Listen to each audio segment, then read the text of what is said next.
Hello, good morning, जोहार, मैं संजय और आप देख रहे हैं न्यूज झारखंड। समय हो चला है झारखंड की खबरों को जानने का, उनसे अपडेट होने का। तो चलिए जानते हैं आज की झारखंड के 25 मुख्य बड़ी खबरों को। उससे पहले अगर आप न्यूज झारखंड चैनल पर नए हैं तो इस चैनल को सब्सक्राइब करके बेल आइकन प्रेस कर दीजिए, जिससे आपके पास झारखंड की हर एक छोटी बड़ी खबर का अपडेट आप तक पहुंचता रहे। तो चलिए शुरुआत करते हैं आज की पहली और महत्वपूर्ण बड़ी खबर से। झारखंड में मजदूरों को ले जा रही वैन खुली खदान में गिरी, 3 की मौत, कई अब भी लापता। एनडीआरएफ की टीम पहुंची। झारखंड के धनबाद जिले में शुक्रवार को एक दर्दनाक हादसे में मजदूरों को ले जा रही एक वैन करीब 150 फीट गहरी खुली खदान में गिर गई, जिससे उसमें सवार 3 लोगों की मौत हो गई, जबकि कुछ अन्य अब भी लापता हैं। पुलिस ने बताया कि खदान में पानी भरा हुआ था, जिसके चलते मजदूरों की डूबने से मौत हो गई। इस बारे में जानकारी देते हुए एक अधिकारी ने बताया कि यह हादसा रामकनाली थाना क्षेत्र के बीसीसीएल एरिया 4 स्थित खुली खदान में भूस्खलन की वजह से हुआ। इस दौरान खदान के पास स्थित कई घर और कुछ अस्थायी ढांचे भी ढह गए हैं। उन्होंने कहा कि वैन में सवार लोगों की सही संख्या का फिलहाल पता नहीं चल पाया है और इसका पता बचाव अभियान पूरा होने के बाद ही चल पाएगा। धनबाद के उपायुक्त आदित्य रंजन ने कहा कि हादसे के बाद वैन में सवार लोगों को बचाने के लिए स्थानीय गोताखोरों को लगाया गया, जिन्होंने अब तक 3 शव बरामद किए हैं। साथ ही एनडीआरएफ की एक टीम भी घटनास्थल पर पहुंच गई है और शनिवार सुबह से अपना अभियान शुरू करेगी। इस हादसे को लेकर झारखंड भाजपा प्रमुख और राज्य विधानसभा में विपक्ष के नेता बाबूलाल मरांडी ने सोशल मीडिया पर दुख व्यक्त किया है और इस घटना की जांच की मांग की है। उन्होंने कहा कि धनबाद में बीसीसीएल कतरास क्षेत्र के अंतर्गत अंबे माइनिंग आउटसोर्सिंग स्थल पर हुई भीषण दुर्घटना में श्रमिकों की असामयिक मृत्यु बेहद पीड़ादायक और दुखद है। धनबाद में हुए अंबे आउटसोर्सिंग हादसे के लिए बीसीसीएल जिम्मेवार ढुल्लू महतो। धनबाद के सांसद ढुल्लू महतो ने जो है अंगार पथरा में संचालित मां अंबे आउटसोर्सिंग कंपनी की ओपन कास्ट परियोजना में हुए हादसे के लिए बीसीसीएल प्रबंधन को जिम्मेवार ठहराया है। उन्होंने दावा किया है कि घटना में 6 मजदूरों की मौत हुई है। सांसद घटनास्थल पर पहुंचकर बीसीसीएल अधिकारियों से पूरे मामले की जानकारी ली। कहा कि यह हादसा लापरवाही का परिणाम है। उन्होंने पूरे मामले की उच्च स्तरीय जांच कराने की मांग की है ताकि दोषियों पर कार्रवाई हो सके। गौरतलब है कि शुक्रवार को ओबी जो स्लाइड के बाद मजदूरों को ले जा रही सर्विस वैन करीब 150 फीट गहरी खाई में जा गिरी। वाहन में सवार सभी मजदूर पानी से भरे खदान में गिर गए थे। अब तक 3 मजदूरों का शव बरामद किया गया है, बाकी अब भी लापता बताए जा रहे हैं। रांची में पिठोरिया के सोशो मोड़ पर धार्मिक झंडा उखाड़ फेंकने को लेकर तनाव। पिठोरिया के सोशो मोड़ पर धार्मिक झंडा उखाड़ फेंकने को लेकर तनाव का माहौल पैदा हो गया था। एक पक्ष के लोगों ने शुक्रवार को धार्मिक झंडे को उखाड़ फेंके जाने के बाद आरोपी की गिरफ्तारी की मांग को लेकर सड़क जाम कर दिया। इससे आवाजाही प्रभावित हुई और स्थिति तनावपूर्ण हो गई। घटना की जानकारी मिलते ही पुलिस मौके पर पहुंची और लोगों को समझाने की कोशिश की। पुलिस अधिकारियों ने प्रदर्शन कर रहे लोगों को आश्वासन दिया कि आरोपी को जल्द ही गिरफ्तार कर लिया जाएगा और मामले की निष्पक्ष जांच की जाएगी। पुलिस के आश्वासन के बाद प्रदर्शनकारियों ने सड़क जाम हटा लिया। पुलिस उन असामाजिक तत्वों की तलाश कर रही है जिन्होंने इस घटना को अंजाम दिया। बोकारो के चास में जमीन विवाद में पुलिस पर हमला, एसआई को लगी चोट, 1 दर्जन लोग गिरफ्तार, 1 दर्जन से अधिक आरोपी हिरासत में। बोकारो के चास मुफस्सिल थाना क्षेत्र में जमीन विवाद ने हिंसक रूप ले लिया। शर्मा और गौराई परिवार के बीच लंबे समय से चल रहे जमीन विवाद में शुक्रवार को दोनों पक्ष आमने सामने आ गए। विवादित जमीन पर दोनों पक्षों के पहुंचने से झगड़ा शुरू हो गया। घटना काला पत्थर गांव चास मुफस्सिल थाना क्षेत्र के सेट बाउंड्री के बगल का है। सूचना पर पहुंची पुलिस टीम को भी हमलावरों ने नहीं बख्शा। सब इंस्पेक्टर मकसूद आलम के सिर में गंभीर चोट आई। हमलावरों ने उनकी वर्दी भी फाड़ दी। पुलिस ने त्वरित कार्रवाई करते हुए 1 दर्जन से अधिक आरोपियों को हिरासत में लिया है। अन्य आरोपियों की तलाश जारी है। चास एसडीपीओ प्रवीण कुमार सिंह ने बताया कि यह जमीन विवाद कोर्ट में विचाराधीन है। एसडीपीओ ने कहा कि मामले में कड़ी कार्रवाई की जा रही है। भविष्य में ऐसी घटनाओं को रोकने के लिए विशेष रणनीति बनाई जाएगी। लगभग 1 लाख से अधिक अनियमित रूप से नियुक्त कर्मियों की रोशन हो सकती है दीपावली।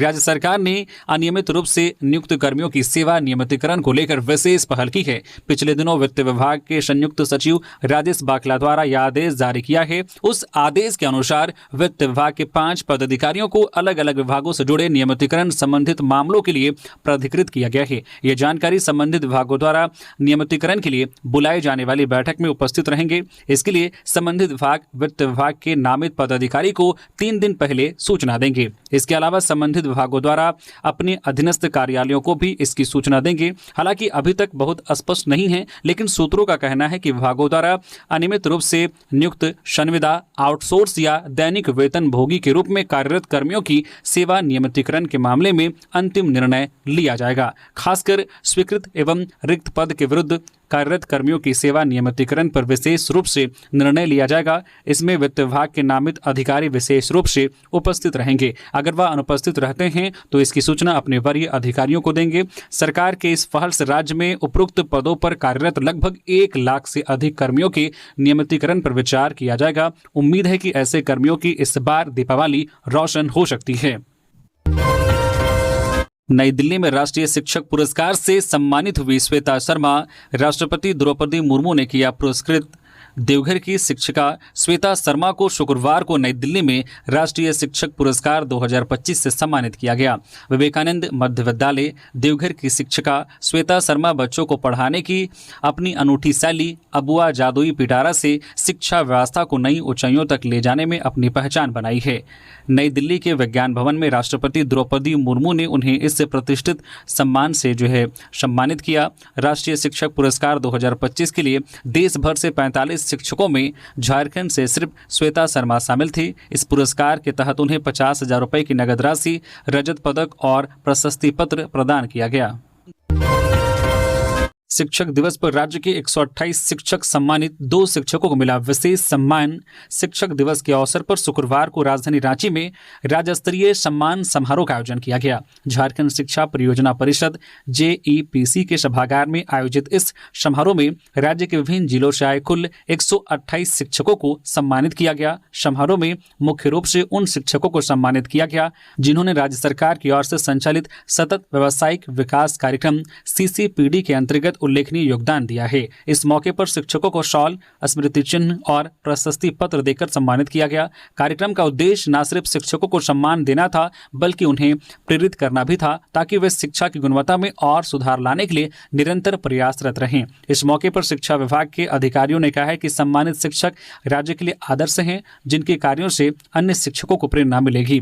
कार्यक्रम की सबसे खास और उल्लेखनीय उपलब्धि यह रही कि इस मंच से 2 शिक्षकों को विशेष सम्मान प्रदान किया गया।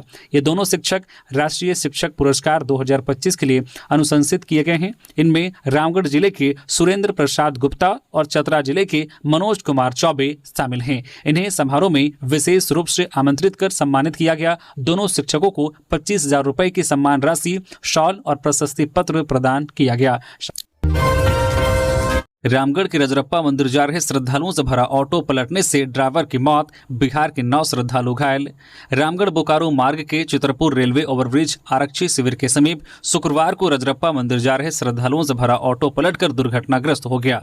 इससे ऑटो चालक की मौत हो गई, जबकि 9 श्रद्धालु घायल हो गए। बिहार के भागलपुर और पटना से कुछ लोग बरकाकाना अपने रिश्तेदार के यहाँ आए हुए थे। बरकाकाना से ऑटो बुक कर सभी लोग रजरप्पा मंदिर पूजा अर्चना के लिए जा रहे थे। इसी बीच आरक्षी शिविर के समीप गोला से रामगढ़ की ओर तेज रफ्तार से जा रही पिकअप वैन ने ऑटो को जोरदार टक्कर मार दी। इससे ऑटो सड़क पर पलटकर दुर्घटनाग्रस्त हो गई। सड़क हादसे में ऑटो चालक बरकाकाना निवासी साजिद राय, 50 वर्षीय पिता निजावत राय की मौत हो गई। दुर्घटना के बाद घटनास्थल पर घायलों की चीख पुकार से अफरा तफरी मच गई। बड़ी संख्या में लोगों की भीड़ जुट गई। घटना की सूचना मिलते ही रजरप्पा थाना के SI Ashok Kumar, SI Akhilesh Singh, ASI Sanjay Singh police जवानों के साथ पहुंची और ग्रामीणों की मदद से घायलों को सदर अस्पताल रामगढ़ पहुंचाया गया।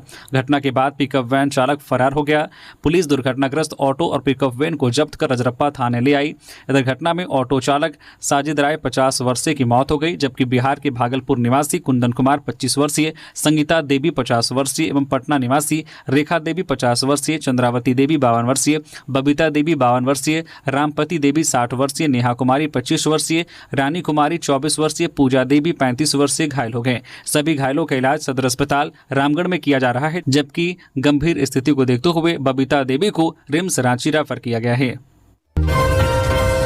तिलैया डैम में डूबने से किशोर की मौत, दोस्तों के दबाव में गहरे पानी में कूदा, तैरना नहीं आता था। कोडरमा जिले के चंदवारा थाना क्षेत्र में स्थित तिलैया डैम में शुक्रवार को एक किशोर की डूबने से मौत हो गई। मृतक की पहचान खांडी गांव निवासी सेरू कुमार 16 वर्षीय के रूप में हुई है। वह महेश यादव का पुत्र था। मृतक के चाचा अशोक यादव ने बताया कि सेरू अपने 8 से 10 दोस्तों के साथ डैम में नहाने गया था। वे सभी डैम के इंटक वेल पर चढ़ गए। वहां से एक एक कर सभी छलांग लगाने लगे। दोस्तों ने सेरू को भी छलांग लगाने के लिए कहा। सेरू को तैरना नहीं आता था, फिर भी वह दोस्तों के दबाव में डैम में कूद गया। वह गहरे पानी में चला गया और फिर ऊपर नहीं आया। इसके बाद उसके सभी दोस्त मौके से भाग गए। इधर घटना की जानकारी मिलते ही ग्रामीण और परिजन मौके पर पहुंचे। उन्होंने रस्सी में झगड़ डालकर सेरू की तलाश की। काफी मशक्कत के बाद सेरू को बाहर निकाला गया। परिजन उसे कोडरमा सदर अस्पताल ले गए। वहां डॉक्टरों ने उसे मृत घोषित कर दिया। सेरू 10वीं कक्षा का छात्र था। उसके पिता किसान हैं। शव को घर लाते ही पूरे गांव में मातम छा गया है। घाटशिला उपचुनाव, रामदास सोरेन के बड़े बेटे सोमेश सोरेन होंगे जेएमएम प्रत्याशी, मंत्री बनाए जाने की भी अटकलें। घाटशिला उपचुनाव में जेएमएम ने अपना उम्मीदवार लगभग तय कर लिया है। स्वर्गीय विधायक रामदास सोरेन के बड़े बेटे सोमेश सोरेन को पार्टी प्रत्याशी बनाए जाने पर सहमति बन गई है। घाटशिला विधानसभा कमेटी ने सर्वसम्मति से उनके नाम को प्रदेश कमेटी को भेज दिया है। जल्द ही जेएमएम इसकी औपचारिक घोषणा करने वाली है। पार्टी सूत्रों के मुताबिक उपचुनाव से पहले ही सोमेश सोरेन को मंत्री बनाए जाने की संभावना भी जताई जा रही है। इससे पहले मधुपुर और डुमरी उपचुनाव में मुख्यमंत्री हेमंत सोरेन ने जो रणनीतिक मास्टर स्ट्रोक खेले थे, उसे घाटशिला में भी दोहराए जाने की पूरी संभावना है। राजनीतिक जानकार मानते हैं कि स्वर्गीय रामदास सोरेन की राजनीतिक विरासत को आगे बढ़ाने के लिए जेएमएम ने परिवार को ही आगे करने का फैसला लिया है। इससे एक और सहानुभूति लहर का फायदा मिलेगा, वहीं स्थानीय संगठन को भी मजबूती मिलेगी। अब सबकी निगाहें जेएमएम की औपचारिक घोषणा और चुनावी रणनीति पर टिकी है। रांची के बुढ़मू में बाइक गड्ढे में गिरने से युवक की मौत, 2 साथी घायल। रांची के बुढ़मू थाना क्षेत्र के कोटारी जंगल के पास एक बाइक अनियंत्रित होकर गड्ढे में गिर गई। हादसे में एक युवक की मौत हो गई और उसके 2 साथी घायल हो गए। घटना शुक्रवार की शाम लगभग 6 बजे की है। मृतक ओझा साडम निवासी भूलन मुंडा का 14 वर्षीय पुत्र विक्रम मुंडा था। वही घायलों में रोशन मुंडा और कार्तिक भोक्ता है। जानकारी के अनुसार तीनों युवक बाइक से कोटारी से ओझा साडम लौट रहे थे। सूचना मिलने पर पुलिस मौके पर पहुंची और दोनों घायलों को लेकर बुढ़मू सीएचसी पहुंची, जहां से प्राथमिक उपचार के बाद दोनों को रिम्स रेफर कर दिया गया। वहीं 100 को पोस्टमार्टम के लिए रिम्स भेज दिया। कल रविवार को लगेगा चंद्र ग्रहण। 12 बजे से सूतकाल। बाबा धाम में इतनी देर बंद रहेगा जलार्पण। भादो पूर्णिमा पर 7 सितंबर रविवार को चंद्र ग्रहण लगेगा। चंद्र ग्रहण रात 9:56 से आरंभ होकर 1:28 तक रहेगा। वही सूतक काल दोपहर 12:19 से ही शुरू होगा, जो ग्रहण की समाप्ति तक रहेगा। इसी क्रम में धार्मिक परंपरा और ज्योतिषीय मान्यताओं को ध्यान में रखते हुए देवघर स्थित प्रसिद्ध बाबा बैद्यनाथ धाम मंदिर में शाम 6 बजे तक ही जलार्पण की अनुमति होगी। 6 बजे के बाद जलार्पण बंद हो जाएगी। इसके बाद से ग्रहण की समाप्ति और शुद्धिकरण तक मंदिर में जलार्पण व विशेष पूजा अर्चना पूरी तरह से बंद रहेगी। प्रशासन ने श्रद्धालुओं से अपील की है कि वे ग्रहण काल और उसके पूर्व निर्धारित समय सीमा का पालन करें और शांति एवं अनुशासन के साथ बाबा दरबार की व्यवस्था बनाए रखने में सहयोग करें। ग्रहण समाप्त होने के बाद मंदिर में शुद्धिकरण कर पुनः नियमित पूजा पाठ आरंभ होगी। शिक्षक दिवस पर विरोध प्रदर्शन, वेतन वृद्धि से वंचित टीचर्स में नाराजगी। राजधानी रांची में जहां एक और शिक्षक दिवस पर सम्मान समारोह आयोजित किया जा रहा था, वहीं दूसरी ओर हजारों प्राथमिक और मध्य विद्यालय के शिक्षक अपनी मांगों को लेकर सड़क पर उतर आए।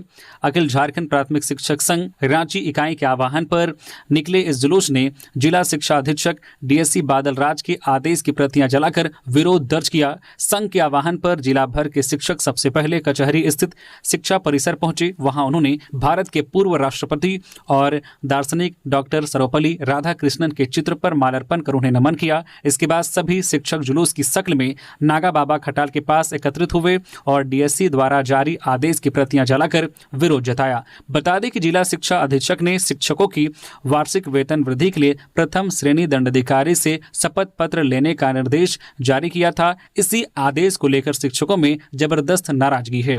इसी के विरोध में उन्होंने शिक्षक दिवस के के दिन अपना विरोध जताया और प्रदर्शन किया। संघ के नेताओं ने बताया कि हिंदी टिप्पण परीक्षा पास करने से शिक्षक पहले ही मुक्त हो चुके हैं। इसके बावजूद इस मुद्दे को आधार बनाकर रांची जिला के करीब 3000 शिक्षकों की जुलाई माह से वार्षिक वेतन वृद्धि रोक दी गई है। यही नहीं, शिक्षकों को मजिस्ट्रेट कार्यालय जाकर शपथ पत्र जमा करने के लिए मजबूर किया जा रहा है। संघ का आह्वान है कि राज्य के अन्य 23 जिलों में जुलाई माह में ही शिक्षकों की वेतन वृद्धि दी जा चुकी है, लेकिन राजधानी रांची में शिक्षक इस अधिकार से वंचित हैं। नेताओं ने इसे अफसरशाही की मनमानी और तानाशाही करार दिया। जमशेदपुर से 2 युवक अवैध हथियार के साथ गिरफ्तार। बड़ी वारदात को देने वाले थे अंजाम। जमशेदपुर के जुगसलाई थाना की पुलिस ने खरकई नदी रेलवे ब्रिज के पास से 2 युवकों को अवैध हथियार के साथ गिरफ्तार किया है। दोनों युवक किसी बड़ी आपराधिक वारदात को अंजाम देने की फिराक में थे। दरअसल पुलिस को गुप्त सूचना मिली थी कि 2 युवक अवैध हथियार के साथ घूम रहे हैं। सूचना के आधार पर लॉ एंड ऑर्डर डीएसपी के आदेश पर जुगसलाई थाना प्रभारी बैजनाथ कुमार के नेतृत्व में एक विशेष टीम का गठन करते हुए छापेमारी गई। इस दौरान दोनों युवकों को हथियार और जिंदा कारतूस के साथ पकड़ा गया। गिरफ्तार आरोपियों की पहचान बागबेड़ा के हरहर गुटू निवासी अभिषेक सिंह एवं जुगसलाई के शिवघाट रोड निवासी गणेश रजक उर्फ चूजा के रूप में हुई है। इनके पास से पुलिस ने 7.65 mm के 2 पिस्टल, 3 जिंदा गोली और 1 एप्पल का मोबाइल फोन बरामद किया है। पुलिस ने बताया कि गिरफ्तार अभिषेक सिंह पहले भी आपराधिक मामले में शामिल रहा है। उसके खिलाफ जुगसलाई थाना में आर्म्स एक्ट समेत अन्य धाराओं में मामला दर्ज है। पुलिस ने बताया कि दोनों आरोपियों के खिलाफ आर्म्स एक्ट समेत अन्य धाराओं में मामला दर्ज करते हुए आगे की कार्रवाई की जा रही है। रांची के कुरकुरे उर्फ साहिल हत्याकांड मामले में 2 और अपराधी गिरफ्तार। अब तक 8 जा चुके हैं जेल।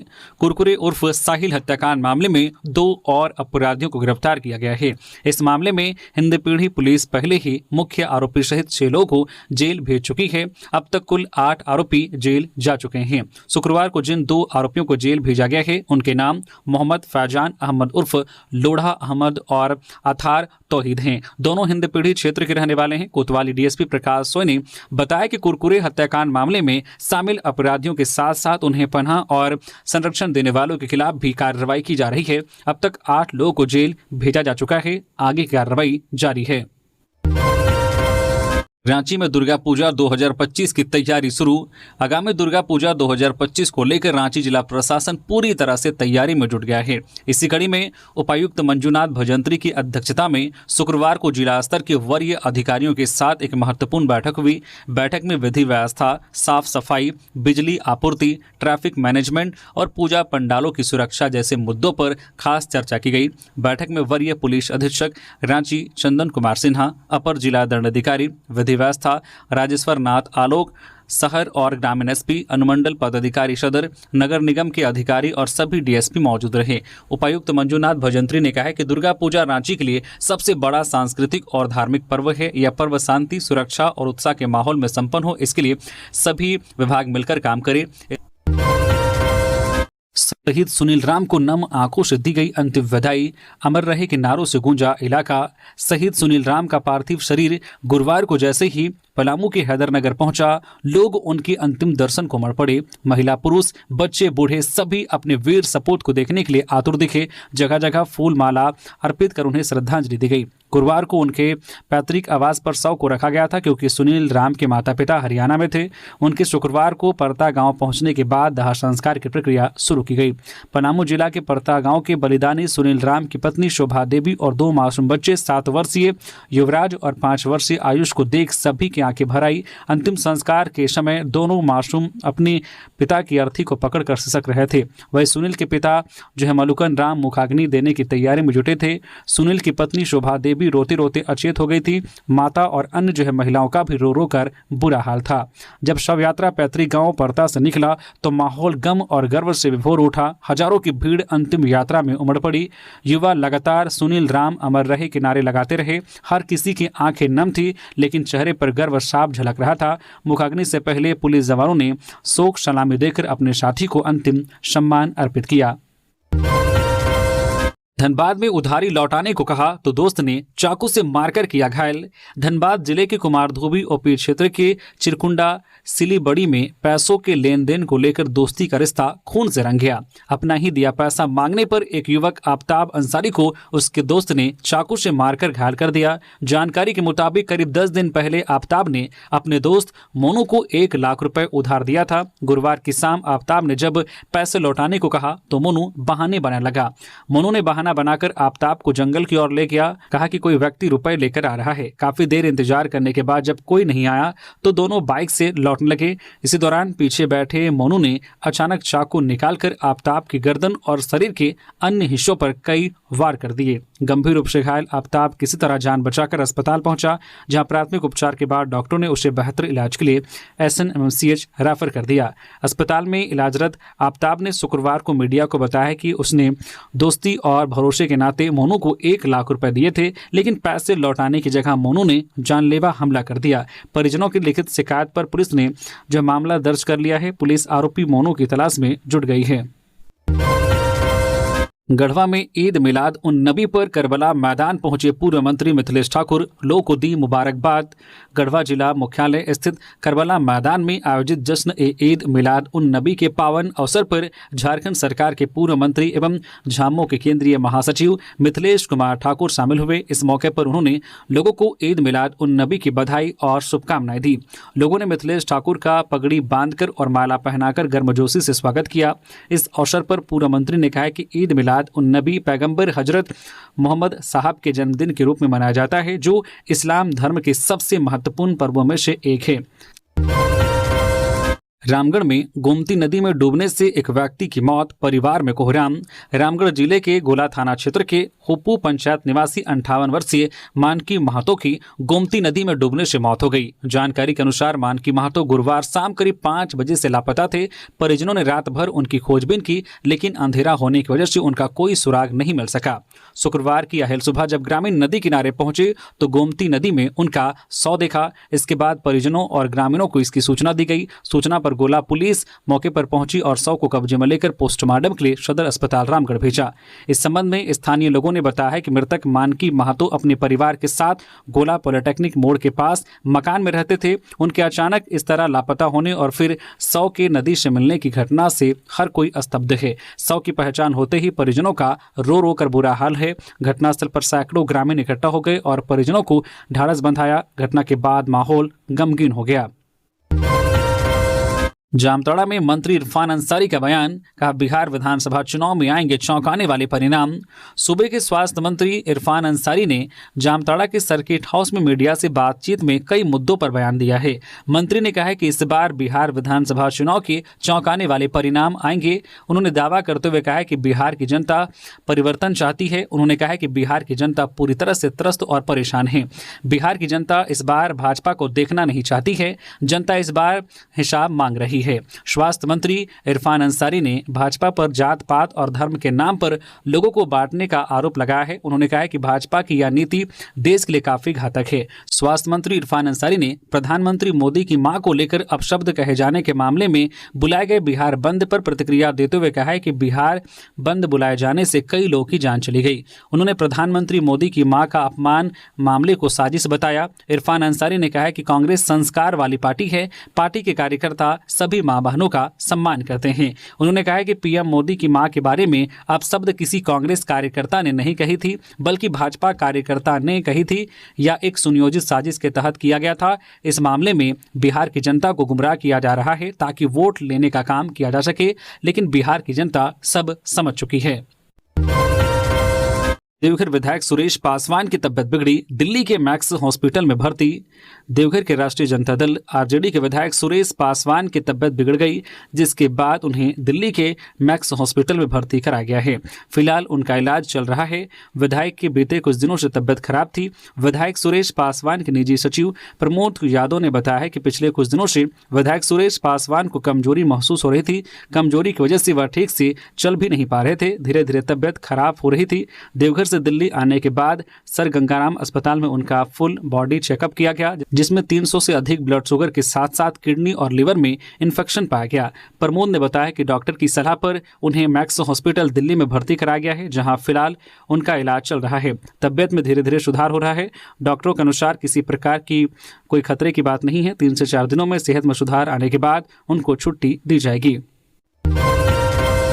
महिलाओं के लिए रांची देश में सबसे असुरक्षित, छेड़खानी की शिकार 27% महिलाएं बदल लेती हैं घर। महिलाओं की सुरक्षा के मामले में रांची का स्थान राष्ट्रीय औसत में सबसे नीचे है। देश के 31 शहरों में पी वैल्यू एनालिटिक्स ने महिला सुरक्षा से जुड़ा सर्वे किया तो इसमें रांची का स्थान सबसे नीचे 31वां पाया गया।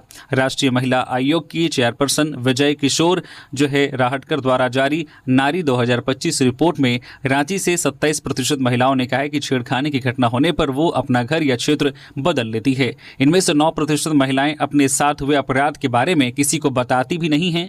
रांची में महज 15% महिलाओं को छेड़खानी के खिलाफ कार्रवाई होने का भरोसा है। राष्ट्रीय सर्वेक्षण में कोहिमा में महिलाओं की सुरक्षा का स्तर 82.9% है तो रांची में 56.3%। सर्वे में शामिल 38% महिलाओं ने कहा है कि सुरक्षा के लिए पुलिस की भूमिका बढ़नी चाहिए। इस संबंध में राष्ट्रीय महिला आयोग की सदस्य ममता कुमारी ने कहा है कि रांची ही नहीं पूरे राज्य में महिलाएं असुरक्षित है। 6 साल से अधिक समय से राज्य में महिला आयोग नहीं है। आदिवासी बालिकाओं को ट्रैफिकिंग का सामना करना पड़ रहा है। राज्य सरकार महिलाओं की सुरक्षा के लिए असंवेदनशील है। चाईबासा में दिनदहाड़े महिला से बैग छीना, 300 रुपए का नोट गिराकर की वारदात, मोबाइल, आधार कार्ड और नकदी ले भागा। चाईबासा में पुलिस लाइन चौक के पास शुक्रवार को एक मोबाइल से बैग छीनने की घटना सामने आई। महिला अपनी सहेली के साथ आटा चक्की जा रही थी। इसी दौरान एक बाइक सवार युवक ने पहले सड़क पर 300 रुपए का नोट गिराया। महिला और इसकी सहेली ने नोट को देखा, वे बिना ध्यान दिए आगे बढ़ गई। इसी मौके का फायदा उठाकर युवक ने महिला को बैग छीन लिया। वह बाइक पर सवार होकर फरार हो गए। पीड़ित महिला ने बताया कि बैग में उसका मोबाइल फोन, आधार कार्ड, नकदी और अन्य जरूरी सामान थे। घटना के बाद उन्होंने सदर थाने में अज्ञात आरोपी के खिलाफ शिकायत दर्ज कराई। पुलिस आसपास लगे सीसीटीवी कैमरों की फुटेज खंगाल रही है। हाईकोर्ट के मुख्य न्यायाधीश तरलोक सिंह चौहान पहुंचे कोडरमा। व्यवहार न्यायालय का किया निरीक्षण। झारखंड उच्च न्यायालय के मुख्य न्यायाधीश तरलोक सिंह चौहान शुक्रवार को एक दिवसीय दौरे पर कोडरमा पहुंचे। कोडरमा पहुंचने के बाद मुख्य न्यायाधीश चौहान ने जिला एवं सत्र न्यायाधीश के अलावे व्यवहार न्यायालय परिसर का निरीक्षण किया। इस दौरान उन्होंने कोर्ट हाजत और वहां की विधि व्यवस्था के अलावे सुरक्षा व्यवस्था का भी जायजा लिया। न्यायाधीश पदाधिकारियों के साथ मुख्य न्यायाधीश चौहान ने पूरे कोर्ट परिसर का मुआयना करते हुए वहां की साफ सफाई भी देखी। इस दौरान जिला एवं सत्र न्यायाधीश बालकृष्ण तिवारी, उपायुक्त ऋतुराज समेत अन्य अधिकारी भी मौजूद रहे। पाकुड़ में गौ तस्करी का भंडाफोड़, पिकअप में क्रूरता से भरी 11 गायें जब्त, चालक और खलासी फरार।